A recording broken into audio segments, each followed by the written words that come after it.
ஒரு செயலை செய்வதற்கு முன்பாக இது ரஹ்மானை திருப்திப்படுத்துகிறதா இல்லை ஷைத்தானை திருப்திப்படுத்துகிறதா, என்னுடைய இந்த செயல் என்னுடைய ரஹ்மான் என்னுடைய ரப்பை கோபப்படுத்தி விடுமோ, ஷைத்தானை திருப்திப்படுத்தி விடுமோ என்ற பய உணர்வு, என்ற ஈமானிய உணர்வு நமக்கு ஏற்பட்டிருக்க வேண்டுமா இல்லையா?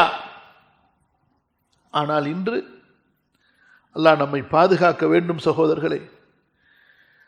இபாதத்திற்கு வரும் பொழுதே ஷைத்தானிடமிருந்து பாதுகாவல் தேடுங்கள், இபாதத்தை செய்து கொண்டிருக்கும் பொழுது ஷைத்தானிடமிருந்து பாதுகாவல் தேடுங்கள் என்று சொல்லப்பட்டிருக்கின்ற இந்த மார்க்கத்திலே மக்கள் அல்லாஹ்வுடைய பயம் இல்லாமல் ஷைத்தானுடைய ஆசைகளுக்கு, ஷைத்தானுடைய ஊசலாட்டங்களுக்கு அடிமையாகி எவ்வளவு துணிவாக பாவத்தை செய்கிறார்கள், எவ்வளவு துணிவாக ஹராமாக்கப்பட்ட இச்சைகளிலே அளவு கடந்து செல்கிறார்கள். அடியார்களே, மறுமையை நினைத்து பார்க்க வேண்டாமா?